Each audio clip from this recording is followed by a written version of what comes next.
Hello and welcome to Qatar 365, the show that offers a fresh perspective from Doha and the surrounding areas. I'm Murad Arati, and on this episode we're going offshore to explore some of Qatar's sea life. Coming up, we find out how Qatar is helping protect dugongs, discover why whale sharks love a small area off the country's coastline, and visit a nesting site for hawksbill turtles. Qatar is home to the second largest population of dugongs in the world. The sea mammal is at very high risk of extinction. That's why a unique project here is focusing on increasing their food source in an attempt to stop them from disappearing from our oceans. Scheherazade Ghafour has the story. This sighting was like no other. Around 800 dugongs, or sea cows as they're also known, spotted on the west coast. It prompted a study supported by the Qatar Research Fund. This was from the most recent sighting. One of my most significant responsibilities is the Dugong Project. I monitor them for any reported deaths from travellers or fishermen.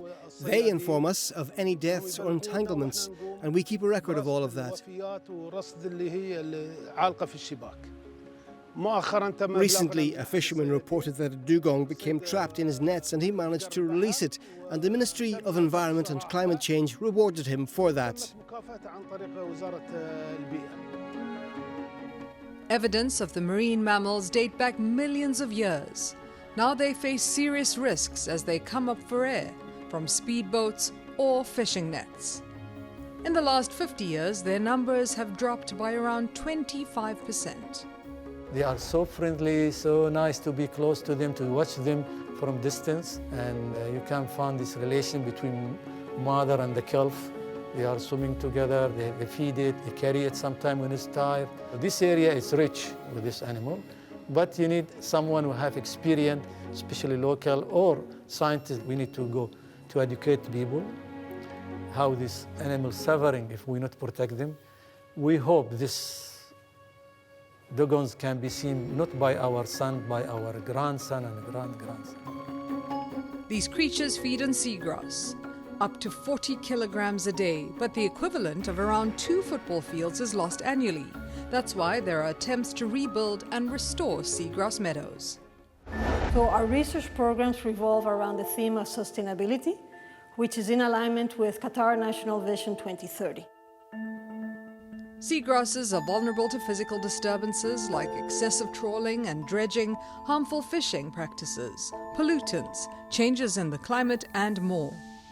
For restoration to work, it's critical the causes of the original decline in seagrasses are eliminated.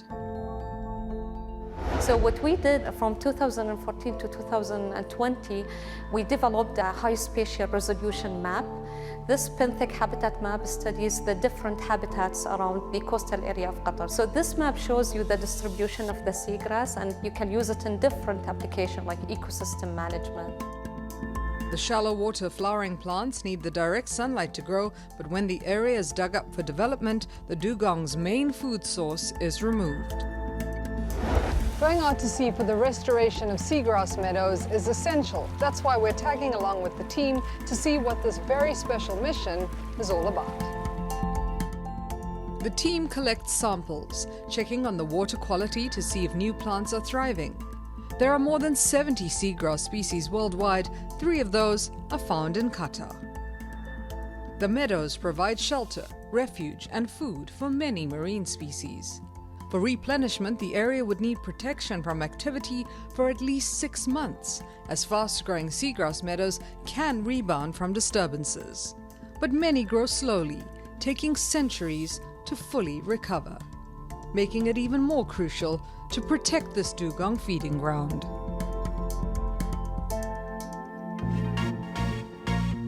The elusive whale shark is at risk of dying out.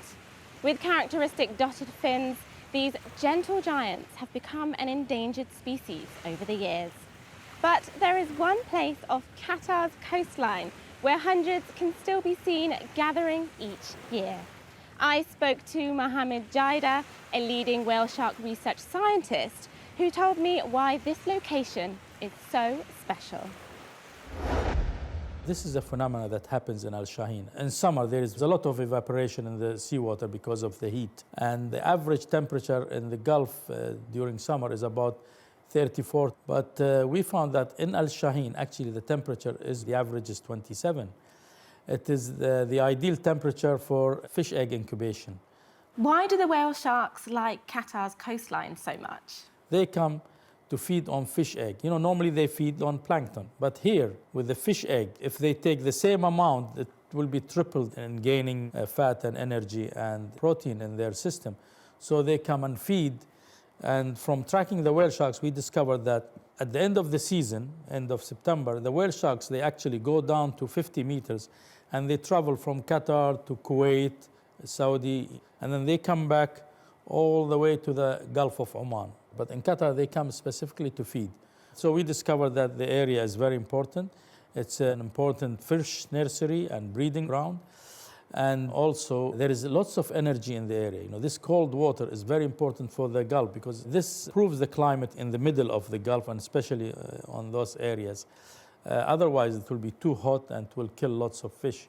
And what does the aggregation of whale sharks here tell us about the health of the ecosystem underwater? For the past, 10 or 12 years, actually, it's been constant. The temperature always the same. Maybe now we have good way of detecting where the sharks are. It became for us natural to find them.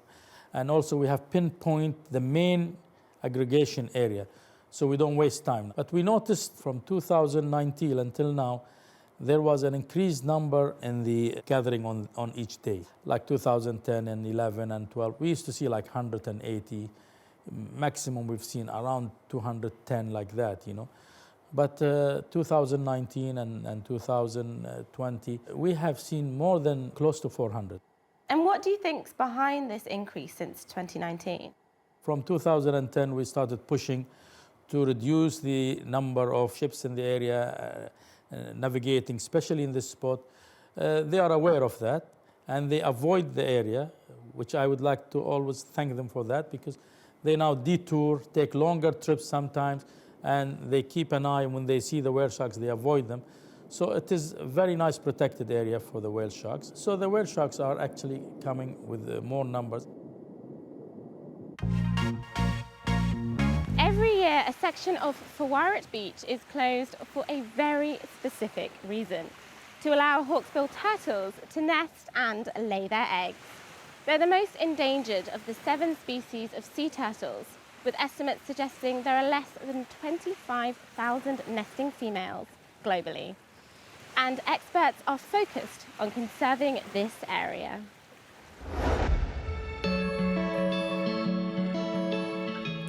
As dusk falls, teams from Qatar University's Environmental Science Centre and the Ministry of Environment and Climate Change patrol the beach looking for turtle tracks in a project sponsored by Qatar Energy.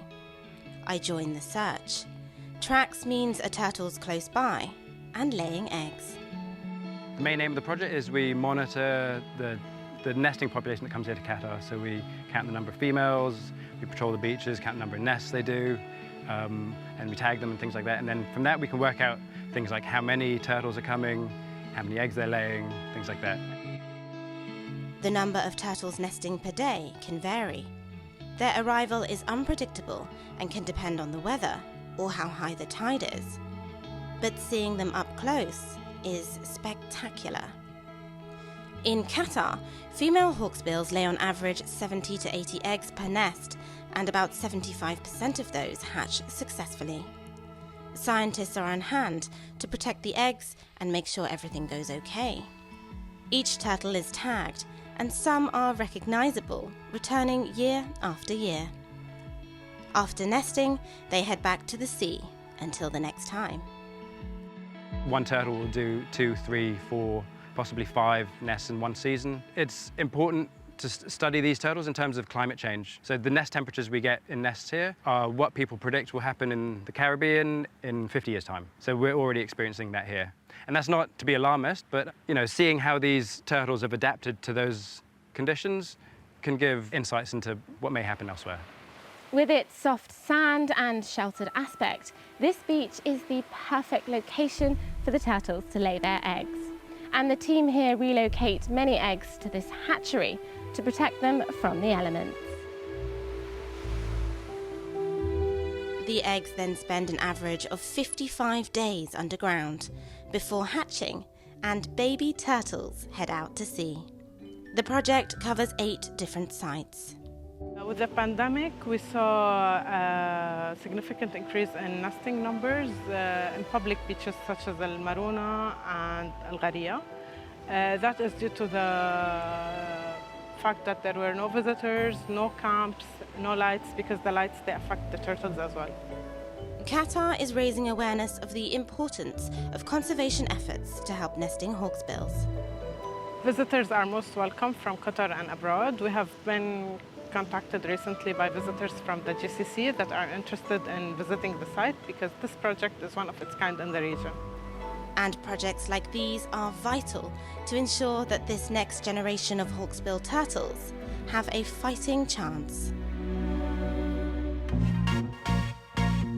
From dugongs down under to nesting sea turtles, it's been an amazing, albeit windswept, exploration of the country's sea life. And that's all we've got time for on this episode. But if you have any questions, just reach out via our hashtag Qatar365. Thanks for watching. Do check out euronews.com for more and join us again next time on Qatar365.